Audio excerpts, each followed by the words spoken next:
O Brasil já foi o país do futebol. A seleção brasileira já foi a melhor seleção do mundo. Só que claramente de uma década para cá, nós vivemos o nosso maior declínio técnico. E por que será que isso está acontecendo? O que fez com que o Brasil deixasse de ganhar todos os títulos, ou pelo menos disputasse todos os títulos? E será que algum dia a seleção brasileira pode voltar ao topo? É o que vamos discutir aqui nesse vídeo. Antes, se você não é inscrito, se inscreva no canal, ajude o nosso trabalho a crescer. Cada vez mais eu conto com o seu apoio. Quando você pega o período dos auges, né, ou o auge grande do futebol brasileiro, que tem uma duração muito grande, específica, depois ele volta a acontecer, você pega que o Brasil, obviamente, como todo mundo sabe, é a maior seleção do mundo. Não só por conta de ser a maior campeã da Copa do Mundo, mas por conta dos talentos que ela sempre revelou. E o Brasil, como foi campeão em 58, 62, 70, 94 e 2002, ele deixou um grande legado no mundo do futebol. E ele, obviamente, a seleção, ela consegue marcar na sua história como os grandes talentos que ditaram o gosto das pessoas, como, por exemplo, Ronaldo, o Pelé, o Ronaldinho, o Romário, fora tantos outros gênios que já passaram pela camisa da seleção brasileira e que ajudaram ainda mais construir essa identidade do futebol. E isso fica muito evidente praticamente em dois grandes períodos. Quando você pega ali nos anos 60, o que o Pelé fez para o futebol mudar como um todo, ele foi o grande pioneiro, ele causou a primeira grande mudança, porque se a gente tem um futebol cada vez mais profissional, se a gente tem um futebol que os jogadores muito mais levam a sério, a primeira grande mudança foi com o Pelé. Se você pega os depoimentos dele, se você pega a biografia, se você pega os vídeos e até fotos, você vai ver o quanto o Pelé ele se dedicava e levava a sério a vida como um atleta de fato. E naquela época não era tão comum assim. Era um futebol indo para um caminho muito mais profissional, só que o Pelé ele foi o grande cara. E aí você tem a cultura do futebol do jogar bonito, a cultura do futebol arte, capitaneada pelos jogadores brasileiros. E isso fica evidente em outro período da história, que é ali nos anos 90, que você tem o surgimento de Ronaldo, você tem o surgimento de Ronaldinho, e ainda você tem a grande figura da época, ali dos anos 90, que era o Romário também. Do meio dos anos 90 para trás, depois foi o Ronaldo. E você tem uma campanha que ajuda a fomentar ainda mais esse detalhe, que é a campanha da Nike. A Nike com o Joga Bonito. Para quem se lembra mesmo que fez sucesso ali nos anos 90, ali nos anos 2000, a Nike, que se tornou patrocinadora da seleção brasileira, ela reúne esses talentos para poder fazer comerciais absurdos. Então você tinha jogadores jogando no aeroporto, como por exemplo o Denilson, fazendo firulas, fazendo caneta, canetilha, chapéu. Então o futebol, como gosto popular e como espetáculo, não só como profissional, mas também como entretenimento, foi capitaneado pela seleção brasileira, através da campanha do Joga Bonito. Isso ficou evidente. Todo mundo parava para poder assistir o Ronaldinho, esperando não só que ele fizesse um gol, mas que ele desse um espetáculo. Todo mundo parava para assistir o Romário, no caso, ou o Ronaldo, esperando que dessem espetáculo. E isso ficou evidente e ajudou a tornar o futebol cada vez mais divertido. Só que aí você tem um fenômeno que aconteceu também nos anos 90, que foi a exportação desses talentos. Que antes era muito mais fácil os nossos talentos ficarem no Brasil. Por quê? Porque você não tinha essa comercialização ainda tão grande quanto acontece hoje em dia. Isso foi capitaneado por uma coisa chamada Lei Bosman. A Lei Bosman, estabelecida ali nos anos 90, que eu já fiz inclusive vídeo aqui no canal, que facilita com que jogadores sejam comercializados e sejam transferidos entre países, principalmente se tratando de países europeus, que eles tinham um limite muito estabelecido de jogadores que atuassem pelos clubes da Europa. Por exemplo, só podiam 2 estrangeiros por time, só podia um estrangeiro por time, esse era o limite. Depois, nada disso mais acontece. Ainda tem um certo limite, mas tem muito mais estrangeiros hoje. E aí, conforme a globalização vai acontecendo, os países eles vão se fortalecendo economicamente. O Brasil ele perde o poder de conseguir sustentar os seus talentos e eles são exportados para a Europa, perdendo um pouco aquele senso de identidade que tínhamos com os jogadores antigamente aqui. Se você pega na década de 80, era o Zico muito identificado, o próprio Pelé muito identificado, entendeu? O Rivelino muito identificado. Então você tem essa mudança, jogadores se tornando cada vez mais estrelas internacionais, de clubes internacionais, do que clubes nacionais, perdendo um pouco aquela identidade que tinha com o torcedor brasileiro. E aí você tem esse período grande do futebol brasileiro já tendo um indicativo de queda, que foi 2006 e 2010. Depois a gente ter grandes talentos e ganhar Copas do Mundo com seleções que encantaram de fato no futebol, nós temos um certo período em que, a gente olhando para trás hoje, a gente consegue entender claramente que quando você pega a seleção, por exemplo, de 2006, a seleção de 2006 que disputou a Copa da Alemanha, talvez no papel fosse a seleção que mais tivemos talentos no auge de todos os tempos, tá? Se você pega do goleiro aos dois centroavantes, todo mundo estava vivendo o seu melhor momento, tá? E o melhor momento eu digo em relação a nome, em relação à consolidação da carreira daquele atleta. Não exatamente o maior auge técnico, porém, em consolidação de nome, ninguém estava mal naquele momento. E aí você tem um time recheado de estrelas, um elenco um pouco inchado nesse sentido, não abrindo tantas portas assim para renovação. Você tem o time de 2006 muito bom, só que você tinha uma grande revelação, que no caso era o Robinho. No gol você tinha o Júlio César. Não abriam tantos espaços assim. Tinham outras estrelas naquela época pedindo passagem, como por exemplo o Cicinho na lateral, mas barrado por conta do nome do Cafu, por exemplo.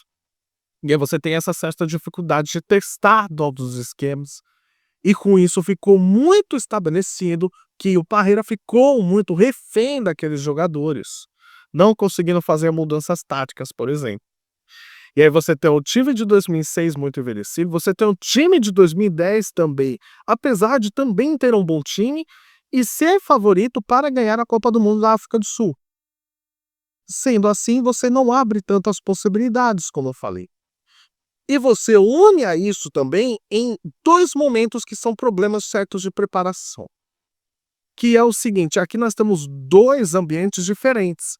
Se você pega a equipe de 2006, a equipe de 2006 ficou conhecida como, por exemplo, a equipe de um oba-oba, um certo relaxamento, uma desconcentração, dita e confirmada pelos próprios jogadores em várias entrevistas que eles deram, em vários podcasts que eles foram, falando que o Brasil se preparou mal para a Copa do Mundo de 2006. Ele deveria se preparar melhor.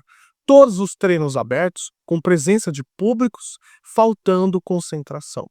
Um certo clima de relaxamento por ser a equipe mais forte do torneio, com os melhores jogadores, achando, e isso dito pelos próprios jogadores, que ganharia a qualquer momento. Isso não aconteceu. Já a preparação de 2010 foi uma preparação mais fria. O Dunga ele assume a seleção já fechando a da imprensa, muito para contrapor a preparação que foi feita 4 anos antes. Então, já que em 2006 nós tivemos treino muito aos abertos, nós vamos fechar cada vez mais o elenco, nós vamos olhar para nós e não vamos abrir para ninguém. Essa foi a relação da seleção brasileira naquele ano. E aí você tem esses dois contrapontos. Ou você abre demais os treinos ou você fecha demais os treinos. Os resultados acontecerão os mesmos. E aí você tem um indicativo maior de que a queda da seleção brasileira vai acontecendo. Porque de 3 anos seguidos, 3 Copas seguidas no caso, que o Brasil chegou em finais, que foi 94, 98, 2002, o que acostumou muito mal o povo brasileiro, achando que Copa do Mundo, por exemplo, é um torneio de verão, e pois aqui não é. O Brasil ele começa a cair nas quartas de finais. Ele cai nas quartas de finais para a França em 2006, ele cai nas quartas de finais para a seleção da Holanda em 2010. E aí já começa a desacostumar o povo. Espera aí, o que está acontecendo? Por que a gente não consegue avançar mais em fases finais desse torneio tão importante? E o Brasil começa a sua sina de perder para europeus. O Brasil não está conseguindo mais eliminar europeus em Copa do Mundo desde 2006. E isso já mostrou um indicativo até culminar no 7-1. Antes do 7-1, nós tivemos a famosa Copa das Confederações de 2013, que ainda deu uma certa esperança para o povo brasileiro, pela forma como o Brasil levou a sério aquela competição, pela forma com que o país ele se envolvia politicamente e conseguiu colocar na seleção brasileira um ponto de refúgio, e ali a seleção brasileira ganhou muita força. O Brasil conseguiu derrotar a Itália, o Brasil conseguiu derrotar a Espanha, o Uruguai. O Brasil se tornou um grande favorito para a Copa do Mundo, que era na sua casa. Mas a forma como aconteceu a humilhação para a Alemanha fez com que o Brasil ele tivesse uma certa crise de identidade. E aí se começou muito a falar a partir daí sobre o tal do projeto alemão, pela forma como a seleção alemã ela veio para o Brasil, ela realizou sua preparação e estava utilizando os jovens talentos para lançar para a sua seleção principal. E isso não aconteceu com a seleção brasileira. Uma seleção armada ali por muitos jogadores na forma de um família escolar 2.0, como foi na Copa de 2002. Uma forma mais empírica, não só tática, mas uma seleção que foi avançando de fase com diversos problemas que foram apontados, tá? Mas que mesmo assim, pela força que tinha na sua casa, de poder decidir uma Copa do Mundo jogando no Maracanã, o Brasil ele foi avançando de fase. O que bateu de frente com o estilo de jogo da seleção alemã e que foi facilmente engolido. De lá para cá, o Brasil não sabe muito bem o estilo e a ideia do que fazer. Porque nós tivemos seleções como 94, que jogava de uma forma um pouco mais reativa, não tinha bola, uma seleção muito defensiva que puxava contra-ataque. A seleção de 2002 também tinha um pouco isso, tá? E já a seleção, por exemplo, de 2018, era uma seleção que tinha mais a posse de bola. Então você vê que o Brasil ele se contrapõe com esses estilos de jogos muitos depois do 7-1. E aí você tem uma quebra de confiança do público para com a seleção. Depois da maior humilhação da história, o público passou a desconfiar cada vez mais da seleção, cobrando raça, cobrando empenho cada vez mais dos seus jogadores, dos seus dirigentes. E aí você tem a Copa de 2022 e de 2018, que foi sob o comando do Tite. O que nós tivemos o período mais longevo de um técnico com a camisa da seleção brasileira seguidamente, né? Por mais que você tenha um Tele Santana ali atuando em 92 e 96, o Tite ele conseguiu atuar mais pelo número de jogos e pelo número de competições que ele atuou então. E aí você tem os dois jogos fatídicos contra a Bélgica e contra a Croácia. E ali a gente pode pegar em momentos que são os seguintes. A gente pode conseguir apontar dois fatores. Um foi um azar também, que a seleção brasileira, por exemplo, no jogo contra a Croácia, ela sofreu uma finalização no gol e a bola foi desviada e acabou entrando. Outro fator é o fato do Brasil demorar para se encontrar no jogo nesses dois confrontos. O Brasil ele vai melhorando na partida conforme a partida vai desenrolando. Só que, principalmente em 2018 contra a Bélgica, quando o Brasil vai acordar de fato, já está 2-0. E aí ele perde num contra-ataque. E ali você vê muitos discursos como falta de raça, como falta de empenho, jogadores vendidos, jogadores completamente europeus que não se identificam com a camisa da seleção brasileira. Você vê diversos discursos apontando para esse caminho, de que os jogadores não são identificados com a seleção, de que os técnicos brasileiros não conseguem mais fazer nenhum grande trabalho.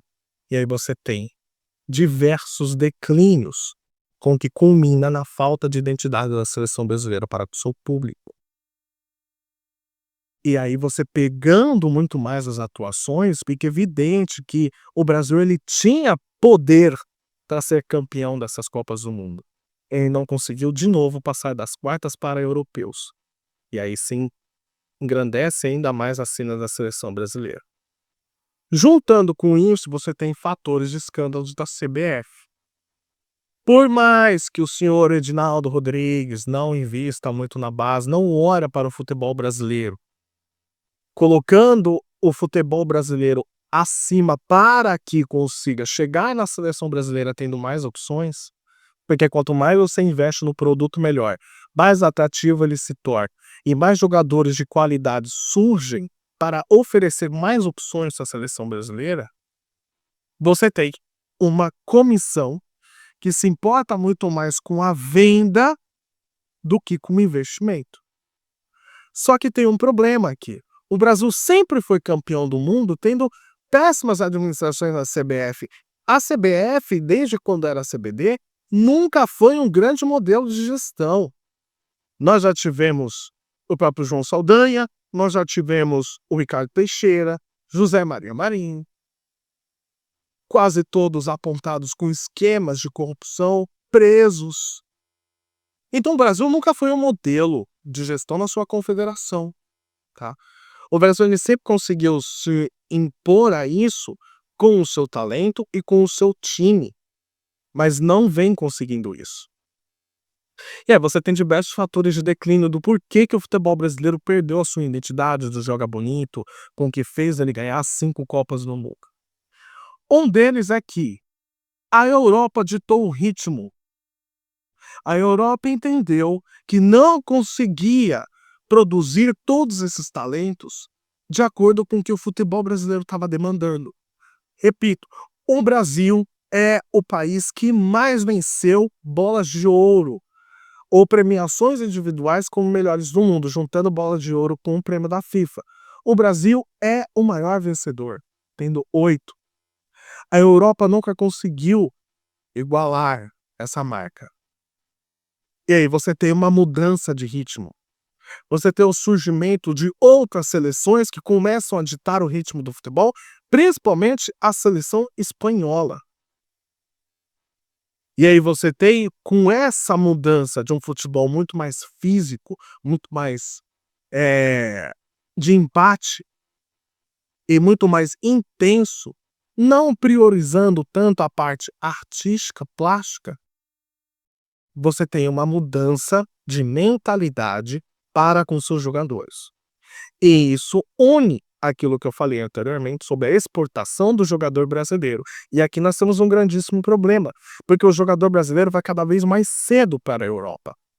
Indo cada vez mais cedo para a Europa, ele perde aquela identidade, a sua escola de futebol que ele tem naquele país para ser moldado por outra escola. E isso é real.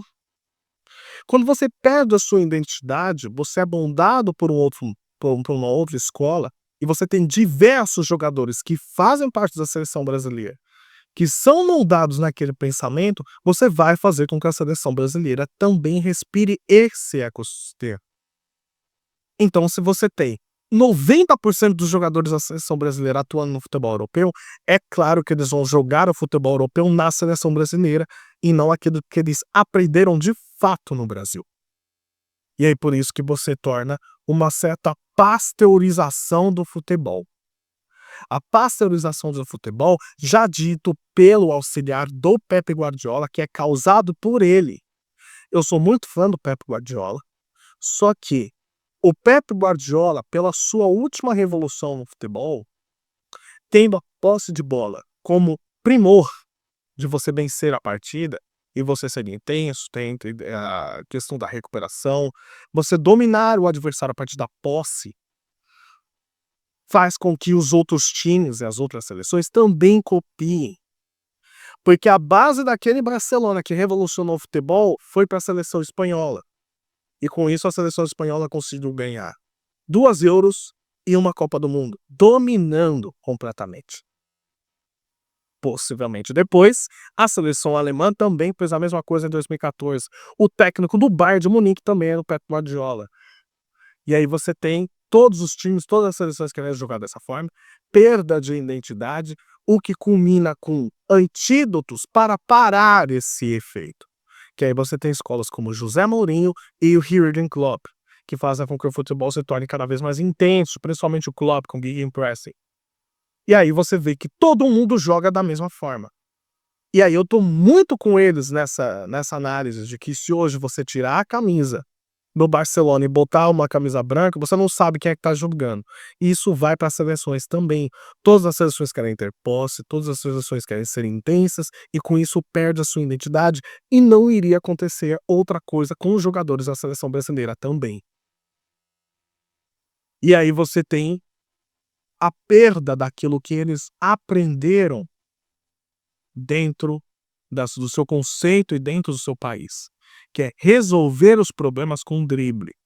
O jogador brasileiro ele foi ensinado a resolver os problemas com drible, através do individual, através do jogar pelo jogar, e não uma coisa muito mais tática, como foi os europeus. Só que nós ainda podemos voltar ao topo depois de todo esse declínio, depois de toda essa perda de identidade. Ainda podemos por quê? Porque no futebol, aonde um coletivo ele se impera muito, ainda tem espaço para o individual. O Vinícius Júnior foi eleito o melhor do mundo na última temporada. O Rafinha pode ser eleito o próximo melhor do mundo. E pela primeira vez, eles podem disputar uma Copa do Mundo, tendo os 2 melhores jogadores do mundo da última temporada. Das 2 últimas temporadas. Isso nunca aconteceu na história, tá? A gente pode voltar à hegemonia de dominar o futebol mundial, mas você vê que coletivamente ainda falta. E trazendo mais um fator que é o que o técnico brasileiro pode aprender com o técnico europeu. Porque se a gente chega à conclusão desse vídeo que os jogadores brasileiros estão bebendo cada vez mais da fonte do técnico europeu, do estilo de jogo do futebol europeu, não seria mais interessante colocar um técnico europeu na seleção brasileira? E aqui eu não duvido da capacidade técnica do técnico brasileiro. É claro que não. O técnico brasileiro é muito competente e muito inteligente. Só que fica muito evidente que a falta de variação tática, a falta de encontrar soluções para os problemas, bate na porta do técnico brasileiro se tratando de seleção. E olha que nossa seleção ela tem a possibilidade de trabalhar com os melhores à sua disposição. E muitas vezes não consegue solucionar isso. É um bom debate de se trazer. Se o jogador brasileiro está cada vez mais acostumado ao futebol europeu, por que não trazer um técnico europeu para a seleção brasileira? E aí fica muito difícil encontrar essa solução. Porque cada ano que passa, o Brasil vai ficando para trás. Cada ano que passa, estamos vendo que os trabalhos estão minguados e estão cada vez mais pobres, culminando no afastamento ainda mais do público com a seleção brasileira. E se nada for feito, se nada for entendido, se não tiver um plano, se não tiver algo com que possa pensar, nós continuaremos a parar no tempo. E vivendo cada vez mais saudosismo. Porque um dia tivemos, um dia era um grande time. Sim, um dia, mas hoje não está tendo. O Brasil ele tem boas peças, mas falta um coletivo para fazer com que esses atletas conversem dentro de campo. E é algo que não está para ter certo. Você ainda acha que o Brasil ele pode voltar ao topo do futebol mundial? Deixa aqui sua opinião, eu gostaria de saber. E não esqueça de se inscrever no canal. Tamo junto e até a próxima. Valeu.